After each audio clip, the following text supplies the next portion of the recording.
warahmatullahi wabarakatuh. Sahabat YouTuber semua dimanapun saja Anda berada, kembali di segmentasi Koja-Koja. Hari ini spesial sekali. Saya berada di Kota Kendari, di ibu kota provinsi Sulawesi Tenggara. Nah, di samping saya sudah bersama dengan saya panggil Adinda Ketum. Siap, Kanda. Assalamualaikum. Waalaikumsalam. Nah, apa kabar ini Ketum? Alhamdulillah baik, Kanda. Nah, jadi melalui kesempatan ini saya menyambangi beliau. Beliau adalah ketua HMI cabang Kendari, MPO ya? Iya, MPO. Nah, sudah terpilih tahun berapa? Kemarin di tahun 2024, tepatnya itu di bulan 6. Nah, menarik sekali yang akan kita kerjakan pada hari ini, bahwasanya HMI akan menghadapi Kongres ke-34 di Pekanbaru. Nah, tentunya di sini ada ujian kualitas kader.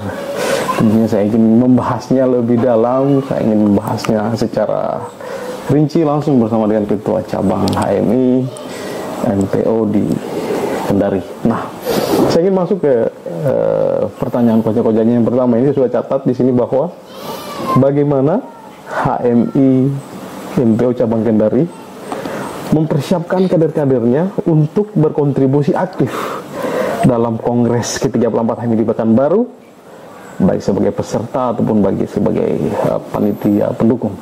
Silakan. Ya, baik, Kanda. Mungkin supaya juga tidak terlalu kaku mungkin ya. Anggaplah semacam koja-koja biasa aja, Kanda. Ya, jadi Kanda, terkait bagaimana kami di MPO Cabang Kendari dalam memformulasi kaderisasi, tentu ketika kita bicara soal kualitas, kita bicara soal event-event besar yang itu tingkatnya regional sampai dengan tingkat nasional, bahkan juga mungkin global, itu adalah bagaimana kemudian kesiapan kader kita dalam menjemput momentum tersebut. Tapi sebelum kita bicara jauh soal bagaimana kesiapan tadi, tentu kami di HMI MPO Cabang Kendari juga secara struktural maupun kultural telah mematangkan konsep bagaimana kemudian kader-kader kami itu terdidik, sehingga ketika ada event, ketika ada agenda-agenda, apalagi agenda kongres yang itu adalah pertemuan senasional, itu menjadi ajang konsolidasi, menjadi ajang di mana kemudian kita bisa merefleks sama-sama bahwa memang sejauh ini kita punya perjalanan berkiprah di dunia kepemudaan. Tapi secara spesifik membincangkan persoalan bagaimana kami di MPO Cabang Kendari dalam mendidik kader, tentu pertama kita bicara soal pendidikan secara formal.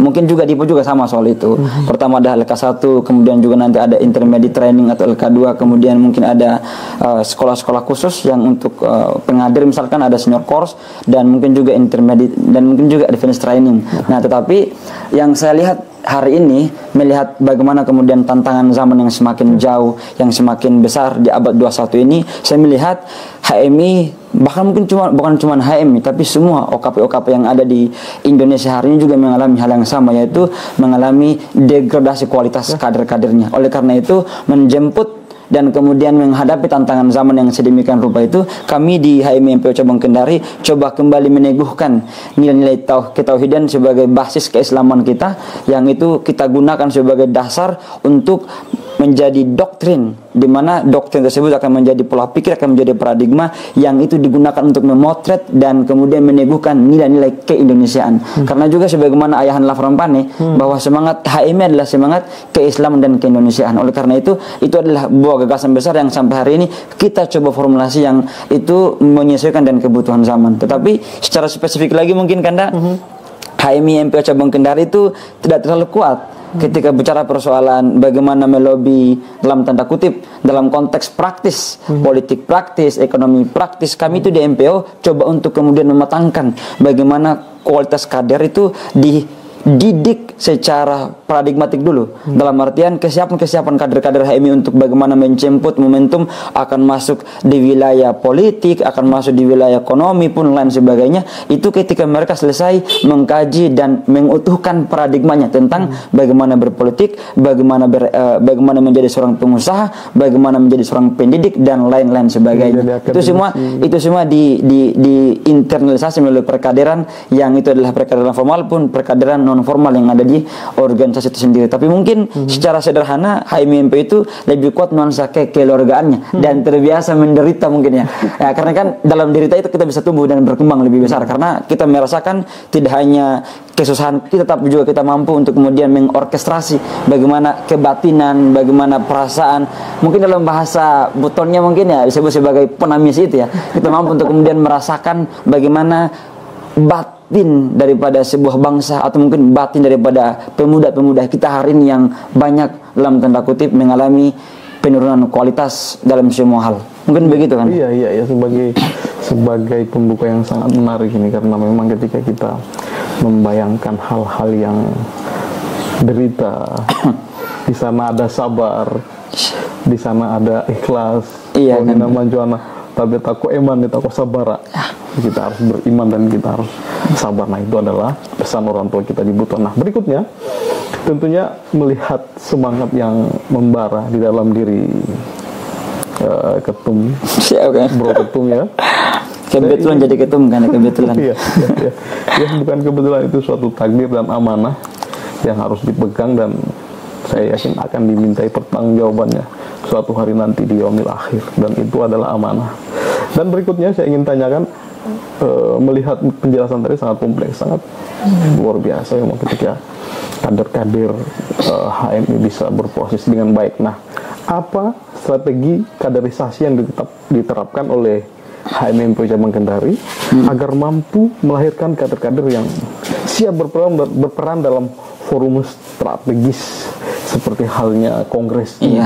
Iya, berbagi sama kita. Iya, jadi karena memang membincang tentang kongres tentu itu menjadi agenda yang bagi saya juga adalah agenda yang luar biasa. Kebetulan Adinda ini pernah juga mengikuti kongres di 2 tahun belakangan, yaitu di kongres di Bekasi. Waktu itu Adinda baru jadi ketum komisariat, tapi karena mungkin ada kesempatan dan kemudian ada takdir dari Tuhan juga, akhirnya Dinda juga bisa bersamai tim cabang waktu itu Akanda Andi untuk bersama-sama menghadiri forum kongres. Jadi bicara soal kongres adalah bukan hal yang baru bagi Dinda. Cuman bicara lebih jauh soal kongres tentu pertama kongres itu menjadi forum tertinggi pengambilan keputusan secara strategis, di mana di kongres juga lah menjadi ruang di mana sebuah organisasi yaitu mungkin juga HMI ini bisa berbenah lebih jauh. Dalam tanda kutip hari ini sebelum saya masuk lebih jauh menyoal persoalan bagaimana strategi yang kami punya, saya ingin sedikit dulu mengulik bagaimana kondisi PB hari ini. Karena bagi saya pribadi PB hari ini betul-betul banyak hal yang mesti harus kita cross check, yang mesti kita harus pertanyakan secara radikal. Kenapa? Karena PB hari ini itu disimbolisasi oleh cabang-cabang yang juga saya pernah diskusi. Misalkan contoh cabang-cabang yang ada di bagian Sulawesi Selatan, Sulawesi Barat, pun juga mungkin teman-teman cabang ada di bagian Buru, bagian Maluku sana. Karena memang Kendari di sini sebenarnya adalah posisi yang strategis. Kita sebagai penghubung adanya cabang-cabang yang ada di Indonesia Timur. Tetapi saya melihat dalam gerakan PB hari ini 2 tahun belakangan ini PB itu hanya berfokus pada bagaimana agenda-agenda seremonial, agenda-agenda yang mempertemukan antara kepentingan PB yang bagi saya itu tidak sampai pada akar. Kenapa? Karena kepentingan ketika PB bertemu sama, mohon maaf, barangkali birokrasi pemerintah hari ini, menteri, kemudian juga mungkin staf sus, kemudian juga mungkin semua daripada kepala-kepala daerah yang juga itu pernah dikunjungi oleh PB tidak pernah saya mendengar ada satu media, satu wacana yang kemudian itu menjadi gaungannya adalah bagaimana melihat peran dan fungsi kader-kader HMI secara nasional, menjemput momentum tidak hanya soal Indonesia Emas tahun 45, tahun 2045, tapi juga bagaimana kondisi daripada kepemudaan, kondisi daripada kehadiran kita hari ini. Karena betul-betul kalau kita mau bicara soal akselerasi, kita mau bicara soal resiliensi, bagaimana kader-kader HMI mampu menjawab tantangan zaman dengan kompleksitas pemikiran-pemikiran yang itu adalah pemikiran yang lahir dari dari keilmuan yang luar biasa, itu tidak lagi terjadi. Saya melihat PB hari ini lebih disimbolkan dengan dengan agenda-agenda politis. Padahal kan kami di MPO ini jujur kan di MPO ini kan kami agak sedikit resisten dengan kata politik itu. Kenapa? Karena sebenarnya bukan politik secara konsepsi, tapi politik praktisnya itu tidak banyak sekali, apalagi di Kendari sini kan. Itu terbukti kemarin ketika Dinda kemarin coba untuk masuk di ruang komunikasi politik di pertarungan Pilgub kemarin pun juga mungkin di pertarungan Pilgub dan lain sebagainya, itu terkesan itu dikucilkan, terkesan itu HMI itu, kita di HMI itu terkesan tidak boleh kemudian tampil di muka-muka publik untuk membersamai gerakan-gerakan para politisi itu. Memang itu saya akui, karena kami di MP mencoba untuk menjaga independensi kader, independensi organisasi pun kader, yang itu menjadi kekuatan kami sehingga kami punya nilai tawar dan bargaining yang lebih jauh daripada yang lainnya. Tapi dalam skema yang PB lakukan hari ini itu saya melihat tidak terjadi. PB terkesan itu oportunistik. PB hanya menguntungkan diri sendiri dan PB tidak pernah memikirkan bagaimana kemudian kaderisasi pun evaluasi kaderisasi. Jujur-jujuran kan dah soal bagaimana kemudian pendidikan yang ada di HMI, banyak hal yang sudah bagus, tapi ada hal yang perlu kita spesifikasi. Contoh misalkan ketika tidak ada KPN hari ini, tidak ada Korps Pengaдар Nasional yang itu menjadi ruang tertinggi di mana kaderisasi se-Indonesia ini bisa dievaluasi. Bagaimana kemudian corak budaya yang ada di HMI CMPO cabang Kendari, di Kendari lah sebutlah seperti itu. Kemudian bagaimana kemudian corak daripada pendidikan kaderisasi yang ada di Palopo, yang ada di Sinja, yang ada di Maluku, yang ada di mungkin di Jawa juga. Itu kan tidak boleh kita menggunakan paradigma bahwa semuanya sama. Dalam tanda kutip organisasi tidak boleh kemudian mendikte bahwa pola perkaderan yang digunakan di Jawa itu sama dengan di Sulawesi. Itu berbeda karena setiap wilayah punya local wisdom, punya kebudayaannya, punya identitasnya. Yang itu yang saya lihat tidak dipotret oleh teman-teman PB sehingga diangkat dan kemudian dikompilasi menjadi satu konsepsi perkaderan utuh, yang itu setiap cabang-cabang pun Batko sebagai badan koordinasi yang menjadi perpanjangan PB itu bisa melihat lebih spesifik bahwa memang kalau bicara Kendari ya ini yang terkenal, kalau bicara soal Sinja ya ini yang terkenal, kalau bicara soal misalkan contoh di Palu ini yang terkenal. Itu saya lihatnya PB itu gagap dalam membaca hal seperti itu. Oleh karena itu bagi saya kepemimpinan Mahfud Hanafi bersama seluruh anggota-anggotanya hari ini, saya pikir itu betul-betul gagal secara substantif walaupun itu berhasil secara politik atau politis. Oleh karena itu mungkin ini evaluasi juga. Nah, bagaimana cara kami di cabang Kendari menjemput dan kemudian memformulasi tantangan tersebut supaya itu kami bisa hadirkan yang namanya solusi ya. Kami di situ mencoba untuk kembali menghikmati Khitbah Perjuangan. Kalau kami mungkin sebetulnya Khitbah Perjuangan bukan NDP.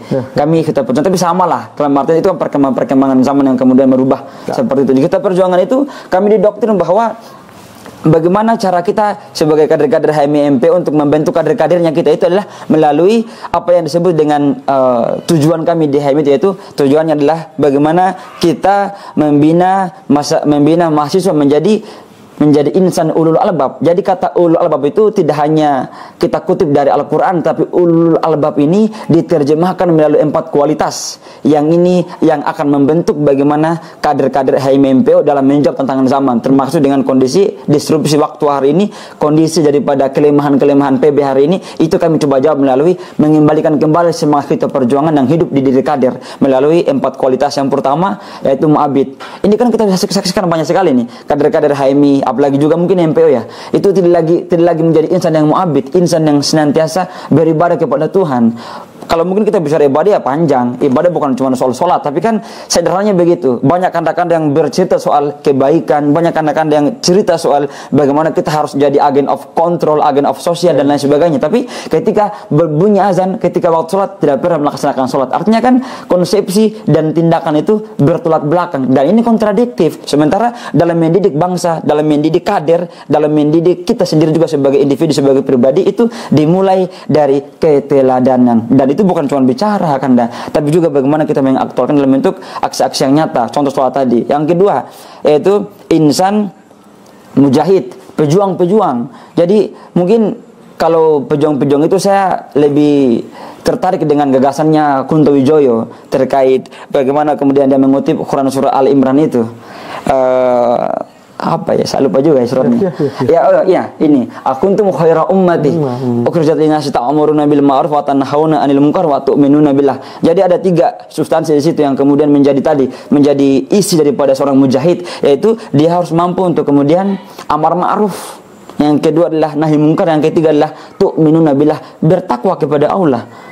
Artinya kan sebagai seorang mujahid kita sudah selesai, bahwa diri kita sudah kita selesaikan dengan tanggung jawab kita sebagai seorang manusia kepada Tuhan kita, hablum minallah. Kemudian selebihnya adalah bagaimana kemudian paradigma integral yang itu dari hablum minallah menjadi satu keutuhan kita, sehingga kita bisa beribadah lanjutan dalam konteks merubah sosial sebagai seorang mujahid itu di masyarakat, yaitu dengan cara bagaimana kemudian tazkiyatun ummah, atau mensucikan umat kita hari ini, atau mungkin membawa gerakan-gerakan perubahan, atau mungkin membawa ide-ide pembaharu. Nah, setelah mujahid kan ada yang ketiga, yang ini juga bagi saya penting, yaitu mujtahid. Yang ini kan sebenarnya sekarang sudah mulai berkurang. Kenapa? Karena kualitas kader-kader HMI itu harus mampu sampai ke tahapan yang mungkin sama seperti Cak Nur, Nur Kholis Majid, yang adalah seorang mujtahid, di mana mereka walaupun bukan seorang ulama tapi adalah seorang cendekiawan muslim yang mampu berijtihad. Artinya kan ijtihad itu kan sesuatu suatu konsepsi yang kemudian diutarakan, yang itu melalui pandangan-pandangan yang panjang sekali pengkajiannya. Kemudian terakhir ialah sebagai insan yang mujadid, sebagai pembaharu. Setelah dia mu'abid, kemudian dia mujahid, kemudian dia mujtahid, baru kemudian dia menjadi insan yang pembaharu. Dimanapun dia berada, dia di situ menebarkan cinta, dia menebarkan kasih sayang, dan dia membawa rahmat sebagaimana misi kenabian itu sendiri. Mungkin itu kalau kita bicara kualitas. Bagaimana teknisnya? Saya pikir ada mentoring, kemudian ada juga kajian-kajian follow up, ada juga pertemuan-pertemuan rutin yang kita adakan untuk apa? Untuk mengukuhkan kita punya idealis itu melalui kedekatan-kedekatan emosional, kemudian kita membangun hubungan-hubungan itu kan melalui ikatan pengetahuan. Jadi memang kami di sini pengetahuan itu penting sekali sebagai pengikat daripada semua kaderisasi, semua aspek-aspek kegiatan yang kami lakukan adalah pengetahuan semua di situ. Menarik sekali ini Edin. Karena tapi kayaknya panjang lebar kan ya? Oke. Dan saya merasa diceramain. Terima kasih banyak. Artinya kan karena di sini kan juga kader HMI, tapi kan mungkin ada hal berbeda ya. Jadi mungkin karena Dinda juga perlu sampaikan seperti itu. Iya, ini beberapa tahun yang lalu ya kita sempat ber-HMI juga, kita sempat menikmati juga makan gabing di sama Aqua ya, sama air putih galon. Nah baik, saya ingin masuk ke pertanyaan berikutnya, bahwa dalam konteks menghadapi Kongres HMI ke-34 di Pekanbaru ini, tentunya momentum penguatan organisasi, ya, momentum penguatan organisasi, bagaimana HMI MPO Cabang Kendari melihat peran kaderisasi dalam memperkuat ideologi, integritas, dan militansi kader. Ya, ini sebenarnya sangat cocok, ideologi, kemudian integritas, dan militansi. Sebenarnya ketiga ini adalah syarat-syarat seorang kader bisa menghadiri forum kongres secara tidak langsung. Mungkin saya pakai seperti itu. Kenapa? Karena bagi saya kader-kader yang tidak terideologisasi dengan baik itu tidak berhak untuk kemudian hadir di forum-forum yang bergengsi. Bukan karena agendanya adalah agenda nasional, tapi karena di agenda kongres adalah agenda di mana kita itu tidak hanya hadir untuk mendengarkan, tapi kita hadir membawa ideologi, kita hadir membawa membawa integritas, dan tentu kita hadir dengan militansi di situ. Oleh karena itu, bagi saya pribadi, bagaimana kemudian mempersiapkan kader-kader HMI MPO Cabang Kendari untuk menjemput momentum kongres, tentu itu ada hubungannya dengan, ada kaitan dengan konteks struktural yang ada di HMI MPO Cabang Kendari, yaitu soal perkaderan. Ketika semua tadi 4 kualitas sudah kita tanamkan dalam diri kader, maka ini sebenarnya di sela-sela proses ini panjang ini itu ada satu wacana yang itu menjadi tidak langsung harus dihadirkan oleh diri kader masing-masing, yaitu di kader-kader HMI MPO wajib untuk kemudian berintegritas, tidak bisa dibeli dengan uang. Oleh karena itu ketika kami bercabang juga hari ini, jujur banyak tawaran untuk menjual organisasi, dalam artian kita pergi aksi untuk mengawal A, B, C, yang itu adalah aksi yang aksi yang kemudian tidak netral, dalam artian itu bukanlah aksi kemanusiaan, bukan pula aksi-aksi yang kemudian mesti kita harus usut, tapi itu adalah pesan dari orang-orang yang mungkin juga berkepentingan, pesanan begitu kan, mungkin itu istilah kerennya. Dan kami jujur selama ini di HMI MPO itu dijuluki sebagai organisasi yang mempertahankan nuansa keilmuan dan integritas, karena kami tidak mau dibeli dengan uang. Dan memang uang itu bukan bagian daripada paradigma kita. Uang hanya instrumen, tapi uang tidak menjadi tujuan. Karena tujuannya kita adalah bagaimana kemudian mencapai yang namanya masyarakat yang diridhoi oleh Allah Subhanahu wa taala. Mungkin dalam konsep yang lain disebut sebagai masyarakat madani lah, yang lain sebagainya. Nah, oleh karena itu melalui proses yang panjang tadi dibentuklah kader-kader HMI MPO untuk bersiap bagaimana kemudian secara ideologi mereka matang dan mereka siap untuk berbicara juga. Karena sebagaimana yang Dinda tahu bahwa seorang pemimpin yang hebat adalah sebagaimana dikatakan oleh Cokroaminoto, dia yang mampu bicara seperti orator dan dia yang mampu menulis seperti wartawan. Oleh karena itu dua itu coba kita bentuk di HMI MPO Cabang Kendari melalui konteks ideologisasi di perkaderan, kemudian dari perkaderan itu akan lahir sebuah penderitaan karena kadang-kadang kita kajian, orang sekarang enak kajian kan dah. Orang sekarang kajian itu sambil makan, sambil minum, kami tidak. Karena memang tidak ada uang. Kami juga datang ke Kendari juga untuk kuliah, tidak ada uang. Hadir di sini ganda jujur-jujuran karena mungkin hanya pertemanan. Karena kita tahu bahwa konsep daripada HMI adalah silaturahmi. Silaturahmi itu sebenarnya membuka pintu rezeki. Tidak hanya membuka pintu tapi juga barangkali mungkin mengenyangkan perut yang lapar dan juga bisa membuka pintu-pintu yang lainnya. Itu yang kami pegang teguh sampai hari ini. Sehingga istilah Yakuza itu adalah sebenarnya itu adalah sebenarnya menjadi doktrin yang secara tidak langsung itu menstimulus kami punya pikiran sehingga ketika sudah ada kata silaturahmi di situ maka kita bisa hidup di situ. Bukan dengan menjual organisasi tapi dengan mengenalkan kualitas yang kita punya dan kita bisa berguna untuk orang lain tidak hanya untuk diri sendiri. Jadi ketika itu semua sudah dilalui oleh kader-kader HMI maka militansi itu akan terbentuk. Buktinya kemarin ketika kami adakan intermediate training sebelum-sebelumnya juga banyak hal yang kami lalui dan itu tidak mendapat respon baik oleh pemerintah. Barangkali mungkin kami juga yang resisten tapi saya pikir di masa saya sekarang kami coba membuka ruang lebih besar bahwa kami bermitra dengan pemerintah bukan dalam tanda kutip untuk meminta uang. Ini harus dihapus ini. Ini yang harus saya juga gaungkan hari ini teman-teman. Karena biar bagaimanapun pemerintah hari ini mengartikan OKP apalagi HMI itu adalah sebagai lembaga yang pengolah.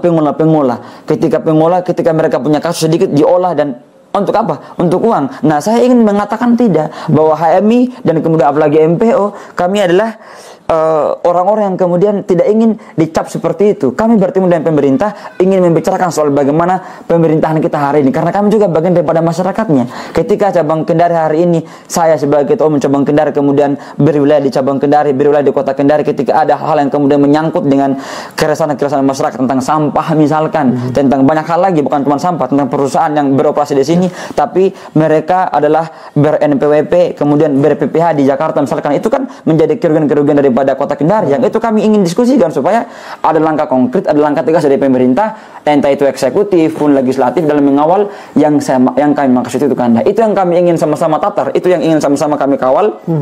Sehingga hadirnya OKP atau hadirnya organisasi eksternal kampus yaitu HMI misalkan itu bisa mengawal dan ketika ada uang ya bagi saya itu adalah bagian daripada bonus daripada gerakan yang dibangun. Tapi ketika uang itu diadakan untuk menjual gerakan saya tidak pernah mau karena ingat kan dah pemuda itu katanya tanam Melaka kan, kemewahan terakhir seorang pemuda ya idealismenya bukan yang lain. Nah itu yang kami jaga di MPO sehingga ketika bicara soal integritas kemudian militansi insya Allah kami punya itu walaupun mungkin saya juga perlu jujur kanda kami juga di MPO Cabang Kendari sedikit mengalami degradasi banyak hal tapi yang paling saya lihat adalah kader tidak lagi membaca buku misalkan kemudian yang kedua adalah senior hari ini tidak kompak untuk melihat bagaimana kemudian memformulasi sehingga kita itu dari lintas generasi ketum-ketum lah itu tidak pernah bertemu untuk membicarakan persoalan bagaimana kita membangun wilayah kita, membangun HMI juga bisa dibangun. Ketika HMI sudah dibangun maka HMI akan secara tidak langsung melalui kader-kadernya akan menebar kebaikan-kebaikan ketika mereka pergi di mana-mana pun mereka berada. Jadi mungkin itu kan. Jadi kami sudah bersiap memang dari kemarin-kemarin untuk pergi kongres ini. Iya. Walaupun ya kan kami sudah usahakan juga insya Allah semoga Tuhan juga mengijabah apa yang menjadi harapan kami bersama bahwa akan ada rezeki-rezeki yang itu tidak mengintervensi idealisme kami, mengintervensi independensi kami untuk hadir di kongres sehingga di kongres bisa menjadi forum tukar ide dan tukar gagasan. Itu sebenarnya kan yang kami inginkan. Baik, saya ingin dengar sebenarnya apa harapan dan kontribusi nyata yang ingin dibawa oleh HMI MPO Cabang Kendari melalui kader-kadernya tentu dalam agenda besar yang akan dibahas di dalam Kongres HMI 34 di Pekanbaru. Ya, pertama tentu bicara soal tadi kan forum kongres itu menjadi forum evaluasi. Jadi tentu kami di cabang Kendari, dan bahkan bukan cuma cabang Kendari, Dinda sudah bangun komunikasi dengan kader-kader tum-tum cabang yang lain, Pak Imam cabang yang lain itu sudah bangun komunikasi bahwa PB hari ini perlu dievaluasi secara besar-besaran. Tentu evaluasi itu berangkat dari bagaimana kemudian progres daripada PB 2 tahun belakangan ini. Dari evaluasi Kanda, kita akan coba mengulik contoh satu soal KPN tadi yang saya maksudkan. Korps Pengadaan Nasional itu tidak pernah ada dan terkesan dipolitisasi. Kenapa? Karena bagi saya pribadi, ketika KPN tidak ada sebagai ruang, sebagai wadah dari sisi pusat untuk mengontrol bagaimana perkaderan, maka tentu di cabang-cabang di Batko itu akan lemah juga secara kaderisasi. Walaupun mungkin sebagai faktanya juga tetap kita akan berdiri teguh ketika ada basic training, kemudian intermediate training. Tapi kan ketika ada KPN itu lebih enak dikomunikasikan, sehingga ada senior yang kemudian punya kapasitas, punya kapabilitas. Karena kita tidak bisa pungkiri bahwa ketika kami yang ketua cabang baru yang masih muda misalkan kemudian menjadi ketua cabang, kami juga tidak punya jejaring. Nah, kami butuh jaringan itu. Saya melihat hari ini cabang-cabang itu ketika ada intermediate training itu hanya menyiapkan, itu tugasnya Kanda sebagai pelayan. Oke lah sebagai pelayan, tapi kan bagi saya adalah apakah tidak ada top down gerakan dari PB ke bawah misalkan untuk menyuplai, bukan anggaran yang saya maksud, tapi komunikasi-komunikasi. Mungkin ada senior yang itu selesai terideologisasi, kemudian dia masih pegang teguh itu untuk turun ke cabang-cabang, memberikan ceramah, kemudian memberikan penguatan-penguatan organisasi. Itu tidak pernah ada, sehingga itu yang bagi saya juga menjadi evaluasi PB hari ini ketika bicara soal substantif daripada pendidikan kita di HMI. Ketika ada intermediate training, PB bahkan tidak mau menghadiri hanya dengan alasan bla bla bla. Bahkan banyaknya pengurus PB, Pak, kemarin intermediate itu tidak ada yang hadir, Pak, dibiar satu, bahkan dibuka langsung oleh program daripada pemerintah Kota Kendari. Artinya kan itu kan agenda internal, sebagaimana mapping, sebagaimana aturan daripada HMI itu sendiri. Ketika ada agenda-agenda internal itu wajib dibuka oleh pimpinan tertinggi. Kalau agendanya adalah agenda komisariat, maka dibuka sama cabang misalkan. Kalau nggak ada ya baru komisariat. Tapi kalau agenda cabang kemudian ada BATKO, ada PB, maka PB itu wajib membuka itu. Karena itu adalah kewajibannya juga mereka. Jangan cuma cari kader melalui kita yang di cabang, yang di komisariat. Jangan cuma cari nama saja kamu sebagai ketua PB tapi tidak pernah kerjaan, kan. Itu juga yang bagi saya sangat-sangat meresahkan, dan itu krusial. Sehingga satu kritik untuk PB ke depan adalah soal perkaderan. Yang kedua mungkin soal bagaimana gerakan yang dibangun. Saya melihat petanya sangat-sangat absurd. Ketika ada gerakan, tiba-tiba kita itu seakan-akan digerakkan oleh isu. Bukan kita di HMI itu yang kemudian mendesain isu. Saya tidak mau begitu. Saya betul-betul tidak sepakat ketika ada isu kemudian booming, kita kemudian masuk untuk kemudian pokoknya mengawal. Itu bagi saya adalah itu langkah kedua. Langkah pertama kita yang kemudian mendesain isu. Karena kita ini adalah orang-orang yang punya ide, orang-orang tahu bagaimana kondisi lapangan, orang-orang yang kemudian punya konsep. Masa ketika ada isu ini kita juga mau bergerombol situ? Artinya kan kita yang kemudian kendalikan isu. Adapun ketika ada isu yang kemudian itu dari pemerintah sebagai bentuk daripada polarisasi OKP, isu dari pemerintah yang kemudian itu adalah untuk melenakan masyarakat secara keseluruhan, ya itu mungkin kita wajib untuk mengkanter. Tapi kan semuanya harus by design, dan itu saya tidak melihatnya di PB. PB tidak ada instruksi-instruksi, tidak ada diskusi-diskusi wacana internal, keinternal itu untuk membahas bagaimana strategi taktik yang kita harus gunakan dalam menyongsong kemandirian HMI. Misalkan dalam konteks ekonomi, sebagaimana tagline PB hari ini katanya memandiri ekonomi. Berarti PB tidak pernah belajar dari host Cokro Aminoto, tidak pernah belajar dari seorang Bung Hatta misalkan yang mengadakan kooperasi. Apa gunanya LEMI, Lembaga Ekonomi Masyarakat Islam, itu hanya menjadi pajangan? Apa gunanya LAPMI sebagai lembaga pers misalkan? Tidak pernah ada. Bahkan PB tidak pernah turun ke cabang-cabang, atau mungkin harus cabang yang pergi ke atas ya. Itu betul-betul itu menjadi kelemahan PB hari ini. Jadi reformasi struktural tidak hanya dalam konteks struktur nama-nama ketua, kemudian sekretaris, kemudian lain sebagainya itu, tapi juga reformasi struktur yang sama maksud adalah Kanda itu pada persoalan bagaimana mereka menghikmai fungsi dan tugasnya sebagai pengurus besar, supaya tidak diceramahi oleh cabang-cabang, kan malu juga, kan begitu. Nah, menarik ya. Kita terasa ini sudah mau hampir setengah jam kita koja ini. Panjang kan ya. Terima kasih banyak ini atas waktu ini, Linda. Nah, saya ingin mengakhiri segmen ini ya. Saya akan akhiri. Sebelum saya akhiri segmen ini, saya ingin mendengar closing statement. Closing statement itu bisa berupa apapun, bisa berupa motivasi atau unik-unik sedikit yang dikeluarkan, atau mungkin bisa disimpulkan koja-koja kita hari ini, dan saya persilakan. Silakan. Soal closing statement Anda, saya tertarik dengan kutipan yang selalu kami sampaikan ketika di Perkadiran. Gerakan yang kami bangun adalah bukan gerakan seremonial, apalagi gerakan eksistensialis, tetapi gerakan yang kami bangun adalah gerakan substantif